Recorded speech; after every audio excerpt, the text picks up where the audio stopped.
ചാർപ്പ് പാളയിൽ നിന്നും പിടികൂടിയത്. ഇവിടെ ഒരു വാടക വീടെടുത്ത് ഈ സ്ഥാപനത്തിലെ നിക്ഷേപകർ രേഖകൾ മുഴുവൻ 2 മുറികളിലായി സൂക്ഷിച്ചു വെച്ച നിലയിൽ കണ്ടെത്തുകയായിരുന്നു. ഈ രേഖകൾ സഹിതം ഇയാളുടെ ബിനാമി എന്ന് അനീഷ്, ഒരു നിമിഷം. ഇപ്പോൾ പരാതിക്കാരനായിട്ടുള്ള രാജൻ ജോസഫ് ഇപ്പം നമ്മോടൊപ്പം ചേരുകയാണ്. ശ്രീ രാജൻ ജോസഫ്, ഇപ്പോൾ പ്രവീൺ റാണ പിടിയിലായിരിക്കുകയാണ്. ഈ ഒരു സാഹചര്യത്തിൽ താങ്കളുടെ പ്രതികരണം എങ്ങനെയാണ്?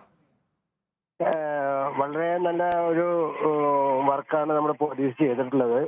ആദ്യം പോലീസിനെ കൺഗ്രാജുലേറ്റ് ചെയ്യുന്നു. ഇനിയിപ്പോൾ ആളുടെ കയ്യിലുള്ള കാര്യങ്ങളെല്ലാം കണ്ടെടുത്ത് അവരുടെ ബിനാമി ആളുകളെല്ലാം പിടിച്ച് എല്ലാ സ്വത്ത് വിവരങ്ങളൊക്കെ അറിഞ്ഞ് ഞങ്ങളുടെയൊക്കെ പൈസ തിരിച്ച് തരുന്നതിനുള്ള ഒരു നടപടി പോലീസിന്റെ ഭാഗത്ത് എത്രയും പെട്ടെന്ന് ഉണ്ടാവുമെന്ന് പ്രതീക്ഷിക്കുന്നു. ഈ ഒരു തട്ടിപ്പിന് എങ്ങനെയാണ് നിങ്ങൾ ഇരയായത്? അതിനെക്കുറിച്ചൊന്ന് വിശദീകരിക്കാമോ? ഇത് ഇപ്പൊ ഞാൻ പറഞ്ഞ അവരുടെ ഒരു ബിസിനസ് ഏജന്റുകളുണ്ട് കുറച്ച് പേര്. അവരൊക്കെ ഈ ഹൈലി പെയ്ഡൊക്കെ ആയിട്ട് ശമ്പളം കൊടുത്തൊക്കെ അവരെ അപ്പോയിന്റ് ചെയ്തിട്ടുള്ളവരാണ്. അവർക്കൊരു ടാർഗറ്റ് കൊടുത്തിട്ടുണ്ട്. ആ ടാർഗറ്റ് പിടിച്ചു കൊടുക്കാന്നുള്ള കണ്ടീഷനിൽ നമുക്ക് മോഹനമായിട്ടുള്ള പല പല വാഗ്ദാനങ്ങളും കാര്യങ്ങളും എല്ലാം ചെയ്തുകൊണ്ട് നമ്മളെ കൊണ്ട് പൈസ ഡെപ്പോസിറ്റ് ചെയ്യിച്ച് കുറച്ചു കാലമൊക്കെ ഇങ്ങനെ തരിക, പിന്നെ തരാതിരിക്കുക.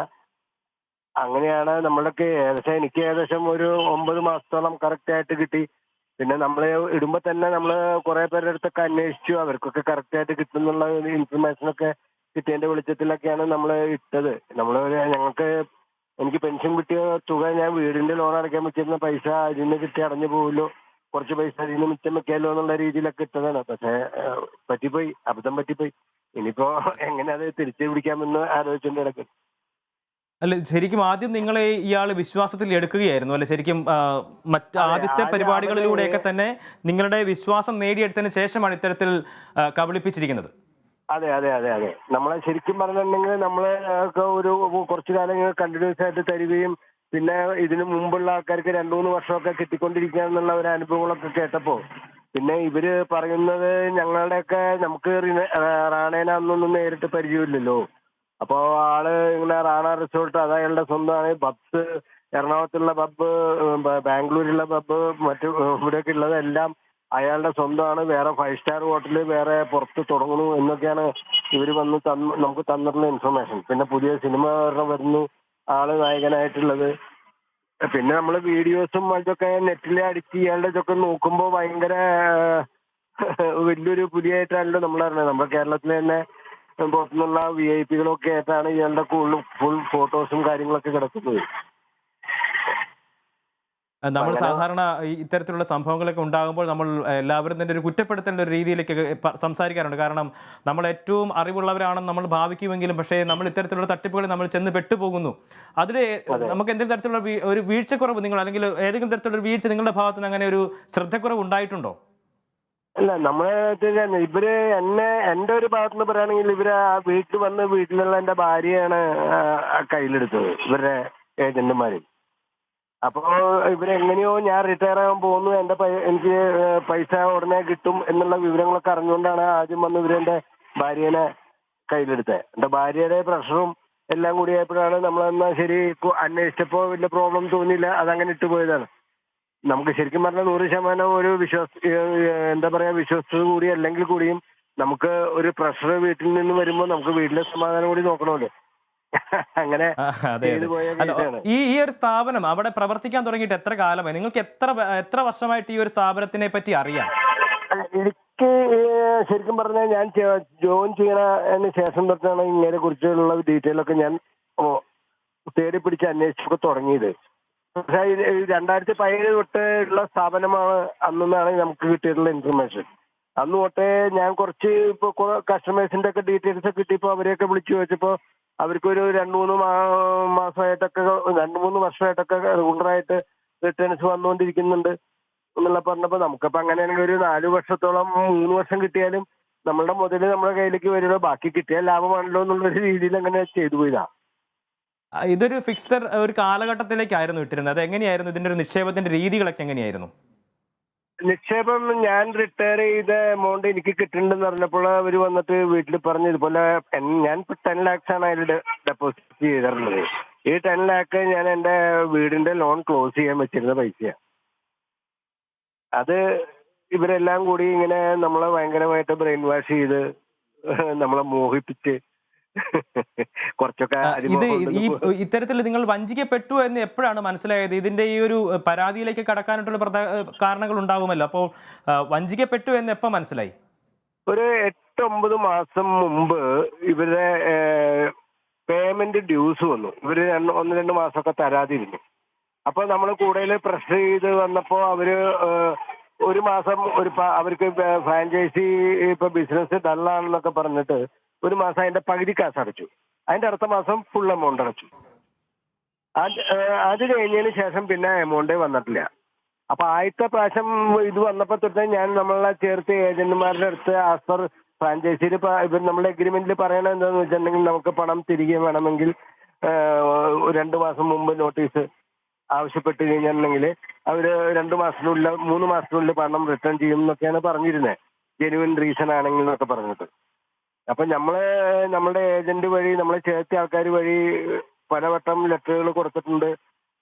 അവരിപ്പോ നമ്മൾ പരിഗണിക്കും, അടുത്ത മാസം തൊട്ട് കറക്റ്റ് ആവും, നിങ്ങൾക്ക് പൈസ കറക്റ്റ് ആയിട്ട് കിട്ടും, റിട്ടേൺ ഇപ്പൊ ചൂക്കരുത്, നമ്മൾ തരാം, അങ്ങനെയൊക്കെ പറഞ്ഞ് നിർത്തിക്കൊണ്ടിരുന്നു. പിന്നെ ഞാൻ എൻ്റെ മോളുടെ ഡെലിവറി കാര്യങ്ങളൊക്കെ ആയിട്ട് ഒന്ന് പുറത്ത് പോയി തിരിച്ചു വന്നപ്പോഴേക്കും നമ്മുടെ ബാങ്കിലൊന്നും പൈസ കയറിയിട്ടില്ല, ഒരു കാര്യം ചെയ്തിട്ടില്ല, ഇവര് റിട്ടേൺസ് ഒന്നും തന്നിട്ടില്ല. അപ്പോൾ നമ്മൾ കുറെ ഇത് കഴിഞ്ഞപ്പോഴാണ് 27-ാം തീയതി ഒരു മീറ്റിങ്ങിന് വിളിച്ചപ്പോൾ ഞങ്ങൾ മീറ്റിങ്ങിന് പോയി. ആ മീറ്റിങ്ങിൽ അപ്പോഴും അയാൾക്ക് തരാനുള്ള ഒരു രീതിയിലില്ല, നീട്ടിക്കൊണ്ട് പോവാന്നുള്ള മാത്രമേ ഉള്ളൂ. ആളുടെ ഭാഗത്തുനിന്ന് ഇത് എങ്ങനെയെങ്കിലുമൊക്കെ കുറച്ചുകൂടി നീട്ടിക്കൊണ്ട് പോകണം, 1 വർഷം കൂടി കൂടി നിങ്ങൾ വെയിറ്റ് ചെയ്ത് നിൽക്കണം, ഞാനെല്ലാം തരാന്നുള്ള കണ്ടീഷനിലാണ്. നിങ്ങൾ ഈ പരാതിയുമായി മുന്നോട്ട് വന്നു കഴിഞ്ഞപ്പോൾ ഏതെങ്കിലും തരത്തിലുള്ള ഇടപെടൽ ഈ സ്ഥാപനത്തിന്റെ ആളുകളുടെ ഭാഗത്തുനിന്ന് ഉണ്ടായിട്ടുണ്ടോ? ഞങ്ങൾ പെറ്റീഷൻ കൊടുക്കുന്നതിന് ജസ്റ്റ് 2 ദിവസം മുമ്പ് വരെ നമ്മൾ നേരിട്ടിട്ട് അവിടെ പോവുകയും ഇയാളെ കാണാൻ ശ്രമിക്കുകയൊക്കെ ചെയ്തിട്ടുണ്ടെങ്കിലും ഇയാളെ കാണാൻ സമ്മതിക്കാറില്ല. ഇയാളെ ബോഡി ഗാർഡ്സ് പുറത്ത് നിന്ന് തടഞ്ഞു നിർത്തി അല്ലെങ്കിൽ അവിടെ ആളില്ല എന്നൊക്കെ പറഞ്ഞ് തിരിച്ചു വിടാറാ പതിവ്. നമ്മൾ ഏജന്റ് വഴി ചോദിച്ചപ്പോഴും നിങ്ങൾ നേരിട്ട് പോയാൽ മതി എന്ന് പറഞ്ഞിട്ട് നമ്മൾ അവിടെ പോയി കഴിയുമ്പോഴും നമ്മളെ കാണാൻ സമ്മതിച്ചിട്ടില്ല. അങ്ങനെ ഒരു ഇത് വന്നപ്പോൾ നമുക്ക് ഇയാളുടെ അടുത്ത് വിശ്വാസത നഷ്ടപ്പെട്ടപ്പോഴാണ് നമ്മൾ കോടതിയിൽ കോടതിയില്ല, കേസ് കൊടുക്കാൻ തയ്യാറായത്. അപ്പൊ അതിന്റെ ഇടയ്ക്ക് നമ്മളൊരു കൂട്ടായ്മ ഡെവലപ്പ് ചെയ്തിട്ടുണ്ടായിരുന്നു. ഒരു safe and strong customers welfare association എന്ന് പറഞ്ഞിട്ട്. അത് ഇതായതിനു ശേഷമാണ് നമ്മളെല്ലാവരും കൂടി ഒരുമിച്ച് കാണാനുള്ള ഡെപ്പോസിറ്റേഴ്സ് എല്ലാം കാണാനുള്ള ഒരു അവസരം ഉണ്ടായിരുന്നു. അങ്ങനെ ഞങ്ങളൊരു ഫോറം ഉണ്ടാക്കി അത് രജിസ്റ്റർ ചെയ്തു. ഇപ്പൊ നമ്മളൊരു രജിസ്റ്റർ ഫോറമാണ് വെൽഫെയർ അസോസിയേഷൻ. അപ്പൊ അങ്ങനെ അവരെല്ലാവരും വരുന്നവരെല്ലാവരും നമ്മൾ പറഞ്ഞു ഇന്ന പോലെയൊക്കെയാണ്, നമുക്ക് ഇന്ന പോലെ ചെയ്തേ പറ്റുള്ളൂ. ഇപ്പൊ എല്ലാവരും കേസ് കൊടുക്കാൻ തയ്യാറായിട്ട് ഇനിയും എനിക്ക് തോന്നുന്നു ഈ ഒരു 2-3 ദിവസത്തിനുള്ളിൽ ഒരു 100 കേസ് കൂടി ഇനിയിപ്പോ വന്ന് കയറും. നിലവിൽ 30 കേസ്, നിലവിൽ എനിക്ക് മനസ്സിലാക്കാൻ കഴിയുന്നത് 30 കേസുകളാണ് ഇയാൾക്കെതിരെ ചുമത്തിയിരിക്കുന്നതാണ്. അതെ, അത് അതിലും കൂടുതലുണ്ടാവും സാറേ. അത് എന്റെ അറിവിൽ ശരിയാണെങ്കിൽ ഒരു 2 ദിവസം മുമ്പ് വരെ 39 കേസ് കൊടുത്തവരുണ്ട്. പെറ്റീഷൻ രജിസ്റ്റർ ചെയ്തവര് FIR ആയിട്ടുണ്ടാവില്ല. അതെ, FIR ആയി ഇനിയിപ്പോ വരുമ്പോഴേക്കും 2 ദിവസമൊക്കെ പിടിച്ചു വരുമ്പോഴേക്കൊക്കെ ഇതൊക്കെ ഒരു 40-50 കേസുകളൊക്കെ ആവും. അപ്പൊ ഇന്നും നാളെയൊക്കെ ആയിട്ട് എനിക്ക് തോന്നുന്നു 10-50 കേസുകൾ ഇനി വേറെ വരും. ഇപ്പോ എഫക്ട് ചെയ്തവരെയൊക്കെ ഇവിടെ ഈസ്റ്റ് പോലീസ് സ്റ്റേഷനിൽ വരുന്നവരെയൊക്കെ അവർ പറയുന്നത് നിങ്ങൾ എവിടെ നിന്നാണ് ഫണ്ട് ട്രാൻസ്ഫർ ചെയ്ത് പോയിട്ടുള്ള ആ സ്റ്റേഷനിൽ ചെന്ന് പെറ്റീഷൻ കൊടുക്കാൻ പറഞ്ഞിപ്പോ അങ്ങോട്ട് ഡയറക്റ്റ് ചെയ്തുകൊണ്ടിരിക്കുക. ഇവിടെ ഈ തൃശ്ശൂർ ജില്ലയ്ക്ക് പുറത്തും ഇത്തരത്തിലുള്ള ഈ തട്ടിക്കപ്പെട്ട ആളുകളുണ്ടോ? ഇഷ്ടം പോലെ ഉണ്ട് സാറേ, ഇഷ്ടം പോലെ. എന്നെ ഇന്നലെ കണ്ണൂരിൽ നിന്ന് ഒരു 2-3, ഞാനിപ്പോ അതിന്റെ ആ സംഘടനയുടെ പ്രസിഡന്റാണ്. അപ്പൊ മനസ്സിലാക്കാൻ കഴിയുന്നുണ്ട്. അപ്പൊ അവര് നമ്മളെന്താ ചെയ്യേണ്ടത് സാറേ, ഇതിപ്പോ നിങ്ങൾ ചെയ്ത പോലെ ചെയ്യണം, എന്താണ് ചെയ്യേണ്ടത്, അതിന്റെ ഒരു മോഡൽ നമുക്ക് നമുക്ക് ഇത് ചെയ്ത് പരിചയമില്ല എന്നൊക്കെ പറഞ്ഞ് നമ്മൾ വിളിച്ചുകൊണ്ടിരിക്കുന്നുണ്ട്. അപ്പൊ അപ്പോഴാണ് നമ്മൾ കണ്ണൂർ കുറെ 10-50-60 പേരോളം, 60 അതിൽ കൂടുതൽ ആൾക്കാർ കണ്ണൂർ ജില്ലയിലുണ്ട്, പാലക്കാട് ജില്ലയിലുണ്ട്. പാലക്കാട് ജില്ലയിൽ നമ്മുടെ മീറ്റിങ്ങിനൊക്കെ വന്നിരുന്നു. അതുപോലെ ഓൾ കേരള, ഇപ്പൊ എന്നെ കോട്ടയത്ത് നിന്ന് വിളിച്ചിരുന്നു, തിരുവല്ലയിൽ നിന്ന് വിളിച്ചിരുന്നു. അങ്ങനെ എന്താ പറയാ, എല്ലാവരും ഇങ്ങനെ വന്നെ. പിന്നെ വലിയ എമൗണ്ട് ഇട്ടവർക്ക് എന്തെങ്കിലും ടെക്നിക്കൽ ഇതുള്ളതുകൊണ്ട് അവർ മുമ്പോട്ട് അധികം വന്നില്ല എന്നുള്ളൂ. എന്നാലും നമ്മുടെ അസോസിയേഷനിൽ ജോയിൻ ചെയ്തിട്ടുള്ള ഒരാൾ 1 CR വരെ ഇട്ടുള്ള ആൾക്കാരുണ്ട്. നിങ്ങളുടെ ഈ അസോസിയേഷനിൽ ഇപ്പോൾ എത്ര ആളുകളുണ്ട്, എത്ര മെമ്പർമാരുണ്ട് ഈ ഒരു കേസുമായി നിങ്ങൾ ബന്ധപ്പെട്ട് ഇങ്ങനെ രൂപീകരിച്ച ഈ അസോസിയേഷനിൽ? ഇപ്പൊ 123 പേര് ജോയിൻ ചെയ്തിട്ടുണ്ട്. ഇവരെല്ലാവരും ഇത്തരത്തിൽ തട്ടിക്കപ്പെട്ട ആളുകൾ തന്നെയാണ്. തീർച്ചയായിട്ടും നമ്മൾക്കതിൽ ഇന്നലെ വന്നിട്ടുള്ള ആൾക്കാരുടെ തട്ടിപ്പിന്റെ നമ്മൾ എത്ര രൂപ വെച്ച് കിട്ടാനുണ്ടെന്നുള്ള എമൗണ്ട് നമ്മൾ എടുത്തിരുന്നു. അത് വെച്ച് നോക്കുമ്പോൾ തന്നെ 67 കോടിയുടെ മുകളിൽ ഇപ്പൊ ഈ ഞങ്ങളുടെ ഇത് 125, 130 പേരുള്ളവർക്ക് തന്നെ കൊടുക്കാനുണ്ട്. ഇനിയിപ്പോൾ ഈ പോലീസിന്റെ നടപടി, ഇപ്പോൾ പോലീസ് ഇയാളെ പിടിച്ചിരിക്കുകയാണ് എന്നുള്ള വിവരമാണ് നമുക്കിപ്പോൾ ഏറ്റവും അവസാനമായി ലഭിക്കുന്നത്. കോയമ്പത്തൂരിൽ നിന്നുമാണ് ഇയാൾ പിടിക്കപ്പെട്ടിരിക്കുന്നത്. ആ ഒരു സാഹചര്യത്തിൽ നിങ്ങൾക്ക് എന്തെങ്കിലും പങ്കുവെക്കാനുണ്ടോ? അല്ല, ഇതിപ്പോ നമുക്കെല്ലാവർക്കും വേണ്ടത് നമ്മളെ പണം തിരിച്ചു കിട്ടുക എന്നുള്ളതാണ്. ഇയാൾ അതിനുള്ള ഒരു സാഹചര്യം ഒരുക്കാത്തത് കൊണ്ടാണ് നമ്മൾ കേസ് കൊടുത്തതും നമുക്ക് പണം തിരിച്ചു കിട്ടാൻ വേണ്ടി പോലീസ് വഴി ഇങ്ങനെ മൂവ് ചെയ്തതും. പക്ഷേ ആളെ ഞാൻ പറയുകയാണെങ്കിൽ ഇതുപോലെ സമാനമായ തട്ടിപ്പുകൾ ഇനിയും ഇഷ്ടം പോലെ ആളുടെ ഭാഗത്തു നിന്ന് ഇപ്പോഴും തന്നെ എന്തൊക്കെ